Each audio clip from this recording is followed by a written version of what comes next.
2024 లేదా 25లో డిగ్రీ లేదా బీటెక్ చదివారా? సాఫ్ట్‌వేర్ జాబ్ కోసం ఎదురు చూస్తున్నారా? అయితే కోడ్ జ్ఞాన్ 100 డేస్ కోర్సులో చేరండి. జాబ్ సాధించండి. నమస్తే పృథ్వీరాజ్ గారు. నమస్తే అమ్మా. చాలా సెన్సిటివ్ ఇష్యూ. చాలామంది ఎవరికి చెప్పుకోవడానికి కూడా ఇష్టపడరు. కొంతమంది ఎవరికి చెప్పుకోలేక వాళ్ళలో వాళ్ళే సైకలాజికల్‌గా చాలా ఇంబాలెన్స్ అవుతుంటుంటారు. అటు అబ్బాయిలు కానివ్వండి, అమ్మాయిలు కానివ్వండి. ఒక్కసారి రిలేషన్‌లోకి ఎంటర్ అయిన తర్వాత వివాహ వ్యవస్థ అనేది కొన్ని విచ్చలవిడితనం లేకుండా ఉండడానికి మన సంస్కృతి ముందుకు తీసుకొచ్చిందని చెప్పుకోవచ్చు.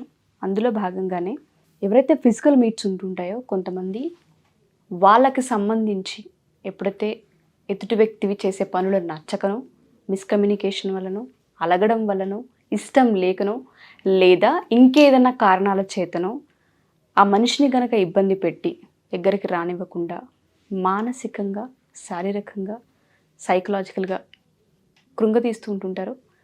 చట్టరీత్యా ఎటువంటి అంటే హెల్ప్ అవుతుంది అంటారు వాళ్ళకి? వాళ్ళు ఏ విధంగా న్యాయస్థానాన్ని అప్రోచ్ అవ్వచ్చు అంటారు? వాళ్ళ ఆ రిలేషన్ నుంచి బయటికి రావాలి అనుకున్నా, ముందుకు తీసుకెళ్ళాలి అనుకున్నా మన వ్యవస్థ ఏం చెప్తుంది? హిందూ రిలీజియన్ అనేసరికి బుద్ధిస్ట్, జైన్ అండ్ పార్సీస్ వీళ్ళందరికీ కలిపి హిందూ మ్యారేజ్ యాక్ట్ అని ఒకటి చెప్పారమ్మా మనకి. తర్వాత క్రిస్టియన్స్కి స్పెషల్ మ్యారేజ్ యాక్ట్లోకి తీసుకొస్తున్నారు. అండ్ క్రిస్టియన్ మ్యారేజ్ యాక్ట్లో కానీ ఏ కమ్యూనిటీలో అయినా సరే, అంటే ఏ రిలీజియన్లో అయినా సరే అట్రాక్ట్ అయిన ప్రొవిజన్స్లో మ్యారేజ్ సిస్టమ్ ఎట్లాగా అన్న దాని మీద మనకి విపులంగా వాళ్ళు చెప్పడం జరిగింది. ఇప్పుడు మీరు చెప్పిన ఆస్పెక్ట్ మన మ్యాక్సిమం పడే కేసులన్నీ కూడా హిందూ మ్యారేజ్ యాక్ట్లో, హిందూస్ కాబట్టి హిందూ మ్యారేజ్ యాక్ట్లో మనకి కేసెస్ అట్రాక్ట్ అవుతాయమ్మా. మీకు అది చెప్పేటప్పుడు హిందూ మ్యారేజ్ యాక్ట్ తీసుకునేటప్పుడు నపుత్రస్య గతిర్నాస్తి, నపుత్రస్య గతిర్నాస్తి అంటే సార్ పుత్రులు లేకపోతే, పుత్రులు అంటే మగవాళ్ళని కాదు, పుత్రులు పిల్లలు లేకపోతే వాళ్ళకి ఉత్తమగతులు రావు. ఖచ్చితంగా పిల్లలు కనాలి. అంటే దాంట్లో నిగూఢంగా లోపలికి వెళ్తే కనుక ఖచ్చితంగా వాళ్ళు సంసారం చేయాలి, సంసారం చేసి పిల్లలు కనాలి. పిల్లలు కనలేకపోతే అన్నదాని కాన్సెప్ట్లోకి వస్తే మీరు ఇప్పుడు చెప్పింది వస్తాయి. మీకు హైదరాబాద్ సిటీలో తీసుకుందాం. హైదరాబాద్ సిటీలో డైవర్స్ అన్నది రూట్ కాజ్ తెలుసా మీకు? ఆశ్చర్యపోతారు. ఆర్థిక ఇబ్బందులు కాదు, సామాజిక ఇబ్బందులు కాదు. ఈ ఎడ్యుకేటెడ్లో భార్యాభర్తలు ఎడ్యుకేటెడ్ ఎవరైతే ఉన్నారో బికాజ్ ఆఫ్ పొల్యూషన్ అని ఒక రీసెంట్గా సర్వే ఇచ్చింది. అసలు దీనికి దానికి సంబంధం ఏంటనుకుంటాం. భార్య భర్త వాళ్ళు ఆఫీస్ నుంచి ఇంటికి వచ్చేసరికి ఒక టైప్ ఆఫ్ రెస్ట్ కోరుకునేటువంటి తత్వం, ఒక మోడ్ ఉంటుంది, సైలెంట్ అయిపోవాలి, హ్యాపీగా ఇంటికి వచ్చి ఆ టైంలో ఇంట్లో ఏ క్వశ్చన్ వచ్చినా సరే భర్తగా ఇరిటేట్ అయిపోవటం, ఈ ఇరిటేషన్ క్యారీ ఆన్ అవటం, క్యారీ ఆన్ అయిన ఒకటి ఎక్కడో స్టాగ్నేట్ అవటం, ఆ స్టాగ్నేట్కి ఎక్స్ప్లెనేషను, ఇట్లన్నిటి బట్టి డైవర్స్ వస్తుందని చెప్పి రీసెంట్గా ఒక సర్వే చెప్పింది. మిగతా వాటికి అంశాల్లోకి వెళ్ళే కన్నా మీరు అడిగినటువంటి దాంట్లోకి వద్దాం. With the non enjoyment of sex, మనకి 12లో సెక్షన్ 12లో ఏం చెప్పిందంటే హిందూ మ్యారేజ్ యాక్ట్లో డైవర్స్ విత్ ఇన్ 1 year, అంటే whether he is a prudent person or important person. Consummation of marriage అంటాం. మ్యారేజ్ కన్సుమేట్ అయిందా లేదా?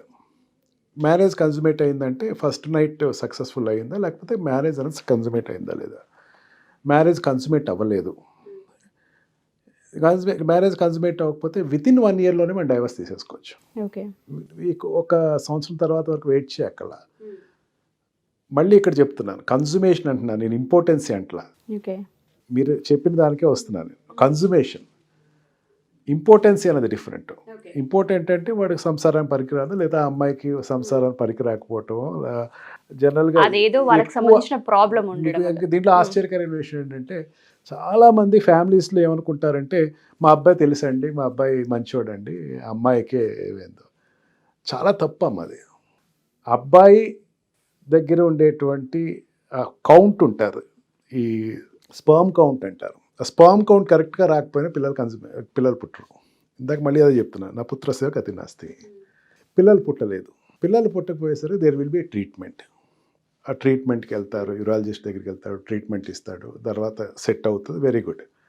అసలు సంసారానికి పార్టిసిపేట్ చేయడు, ఎయిదర్ అమ్మాయి కావచ్చు అబ్బాయి కావచ్చు. పార్టిసిపేట్ చేయకపోతే విత్ ఇన్ 1 yearలోనే వాళ్ళు డైవర్స్కి వెళ్ళచ్చు. 1 year దాటింది, అంటే 1 year వరకు అమ్మాయి సఫర్ అయ్యింది, అయితే అబ్బాయి సఫర్ అయ్యాడు. ఆ అమ్మాయి దగ్గర రానివ్వట్లేదు, ఏదో కాజెస్ తోటి తప్పించుకున్నారు. It amounts to cruelty. Cruelty కిందకి వస్తుంది. సెక్షన్ 12(1)IA వచ్చేస్తాయి.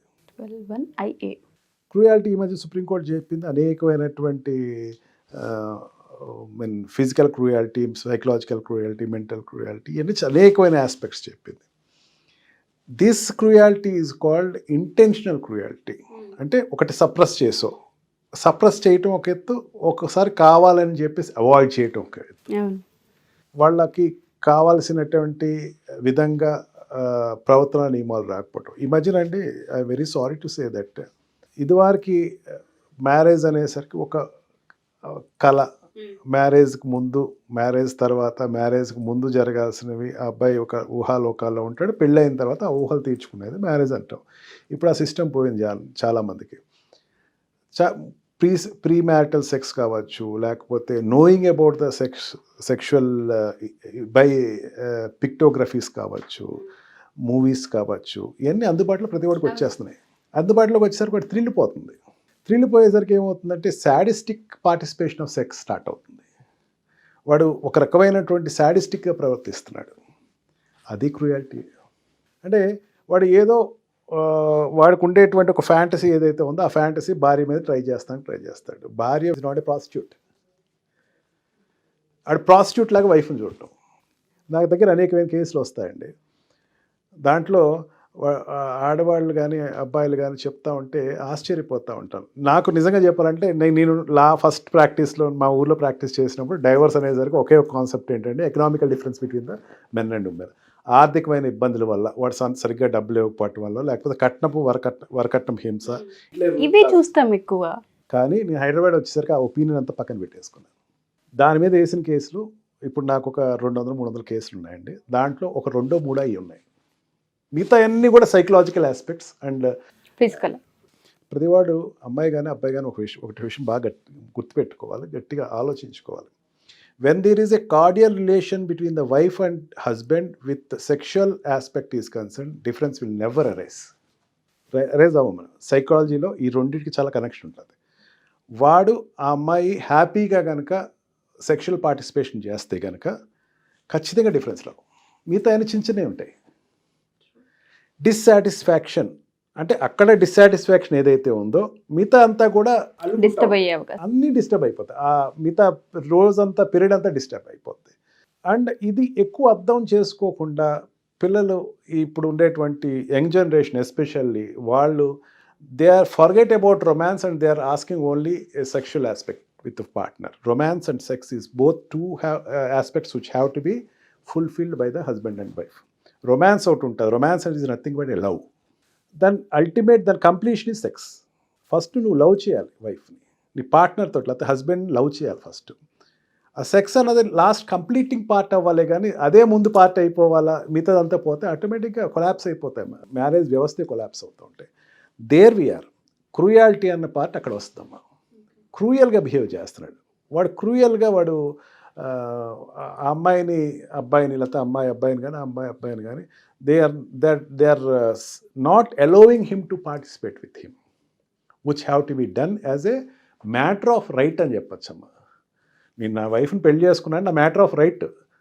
ఒక అబ్బాయి అమ్మాయిని చేసుకున్నా, అమ్మాయి అబ్బాయిని చేసుకున్నా, it is matter of right. Matter of right కాకపోతే ఏమవుతుంది, మళ్ళీ ప్రాస్టిట్యూషన్ అవుతుంది. మళ్ళీ అమ్మాయి కొంకబాయిని కోకబాయిను పారామోర్స్ని ఎత్తుక్కుని వాళ్ళు వేరేగా సైడ్, అది మొత్తం వ్యవస్థ నాశనం అయిపోయింది.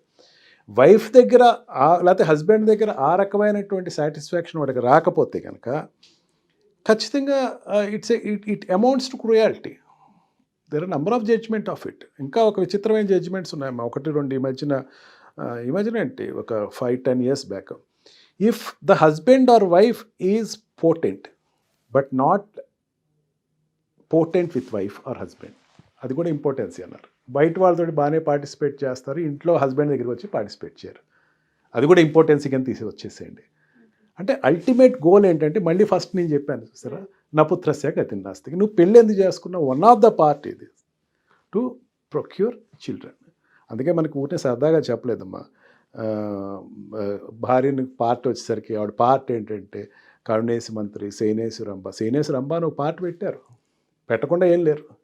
రామాయణ భారతాల్లో ఎక్కడ చూసుకున్నా సరే ఆడవాళ్ళు ఆ పార్టిసిపేషన్ వాళ్ళు సాటిస్ఫై చేయాలి ఇది అన్నది వాళ్ళు నేర్పారమ్మా. ఇది అడల్ట్ ఎడ్యుకేషన్ అన్నది ఒక వీడు తెలుసు. అడల్ట్ ఎడ్యుకేషన్ అది అసలు చాప్టరే లేదు మనకు, అది వేరే విషయం. అది చాలా it is a big topic. మనం మళ్ళీ తర్వాత దాని గురించి వర్ష గారు మాట్లాడుకోవాలి. అడల్ట్ ఎడ్యుకేషన్ లేదు. వాడికి ఏం ఎడ్యుకేట్ అవ్వకుండా భార్య దగ్గరికి వెళ్తారు, తర్వాత అమ్మాయి ఏం ఎడ్యుకేట్ అవ్వకుండా హస్బెండ్ దగ్గరికి వెళ్తారు. They don't know, they are not అట్లా అని చెప్పేసి మన భారతీయ వ్యవస్థలో ప్రతివాడు రాముడు సీత అవ్వాలి, ఇంకోళ్ళు ఎవరితో పార్టిసిపేట్ చేయకూడదని అందరూ కోరుకుంటారు. మంచిదే, 100% అది తప్పట్లా. ఎడ్యుకేషన్ ఏదమ్మా అసలు? నువ్వు ఎట్లా పార్టిసిపేట్ చేయాలి, నువ్వు ఎట్లాగా నువ్వు మీ వైఫ్ తోటి ఆ రొమాంటిక్ రిలేషన్స్ కానీ ఆ లవ్ రిలేషన్స్ ఎట్లా పెట్టుకుంటావు నువ్వు? ఎవరు చెప్పరమ్మా. నీకు తెలుసుకుని నేర్చుకో. నేచర్ నేర్పుతుంది. నేచర్ నేర్పుతూ ఏంటో నాకు ఇప్పటికే అర్థం కాదు. నేచర్ వచ్చి ఒక క్లాస్ పీకదు కదమ్మా. మెయిన్ ఎడ్యుకేషన్ లేకపోవడం ఇది ప్రాబ్లం అంతా వస్తుంది. మెయిన్ ఇంట్లో ఒకళ్ళు ఇద్దరు పిల్లలు ఉంటాం అన్న, ఈ మధ్యన అయితే ఒక్కళ్ళే ఉండటం. చెల్లితోటి ఎట్లాగా ఉండాలో, అన్నతోటి ఎట్లా ఉండాలో, లేకపోతే ఒక ఆపోజిట్ సెక్స్ వాళ్ళ బ్రదరో సిస్టరో వాళ్ళు ఉండేసరికి వాళ్ళతోటి ఎట్లా ప్రవర్తించాలో అది వాడికి తెలియదు, అయితే అమ్మాయికి తెలియదు. ఆ పార్ట్నర్ వచ్చేసరికి ఇంకా ఈ మధ్యన చూస్తున్న డైవర్స్ విషయాల్లో అమ్మ చాలా విచిత్రమైన పోకడి. మా అమ్మాయికి వంట రాదండి, మా అబ్బాయి అండి అసలు ఇంట్లో ఇక్కడ అన్నీ అందివ్వాలండి, అక్కడి నుంచి స్టార్ట్ అవుద్ది. కంపాటబిలిటీస్ ఏమున్నాయి వీళ్ళిద్దరికి? నైట్ కంపాటబిలిటీ వచ్చేయమంటే రాదు. పొద్దు నుంచి సాయంకాలం వరకు ఇద్దరికి ఒకరి మీద ఒకటి ద్వేషం ఉంటే ఖచ్చితంగా night part will be a failure part. ఈ ఖచ్చితంగా ఈ భార్యాభర్తలు ఇద్దరిలోనూ ఆ కంపాటబిలిటీస్ చూసుకుంటా ఇద్దరు కలిసి ప్రయాణించాలి, ఏదైనా ప్లానింగ్లో ఉండాలి. There is no wrong of parents to tell. Parents తప్పేం లేదండి. సైక్లింగ్ చెప్పాలి వాళ్ళకి, మీకు పీరియడ్స్ వాట్ వి కాల్ ఈ ప్రెగ్నెన్సీ ఈ టైంలో వస్తుంది, లేకపోతే డాక్టర్ దగ్గరికి వెళ్ళి వెరిఫై చేసుకోండి, ప్రెగ్నెన్సీ ఇట్లా వస్తుంది, ఈ సైకిల్ చూసుకోండి. అండ్ ఇప్పుడు నుంచి కొత్త ప్యాషన్ ఏదో వచ్చింది, ఇప్పుడు నుంచి ఉందనుకోండి, కొన్నాళ్ళు 1 year 2 years ఎంజాయ్ చేసిన తర్వాత పిల్లలకి అందాం అంటే అవాయిడింగ్. వాడు ఏమనుకుంటాడు? అవాయిడ్ చేయాలనుకుంటాడు. అమ్మాయి ఏమనుకుంటాడు? అవాయిడ్ చేయాలని. 2 years వరకు ఆగండి అంటే ఓహో అవాయిడ్ చేయాలనేది రానివాడి దగ్గరికి, వెంటనే డిఫరెన్సెస్ స్టార్ట్ అవుతాయి. It is one of the main part అమ్మ. Wife and husband relations will establish only with the physical touch. If physical touch is disappeared, the family relation will be disappeared. చెప్పినట్టుగానే parents వీటిని educate చేయాల్సిన అవసరం ఉంది. వీటిపైన అవగాహన తీసుకురావాల్సిన అవసరం, బాధ్యత 2 పేరెంట్స్కే ఉన్నాయి. Thank you so much sir. చాలామంది ఆడవాళ్ళు కావచ్చు, లేదంటే హస్బెండ్స్ కావచ్చు, కొంత తెలియకుండానే ఇటువంటి వాటికి గురవుతూ ఉంటుంటారు. కొంతమంది తెలిసి హింసిస్తూ ఉంటుంటారు. వాళ్ళందరికీ చట్టరీత్యా చూసుకుంటే ఖచ్చితంగా న్యాయం అయితే జరుగుతుంది, వెళ్ళొచ్చు, అప్రోచ్ అవ్వచ్చు అన్న భరోసా ఇవ్వడానికే మనం మాట్లాడాం. Thank you sir. Thank you so much.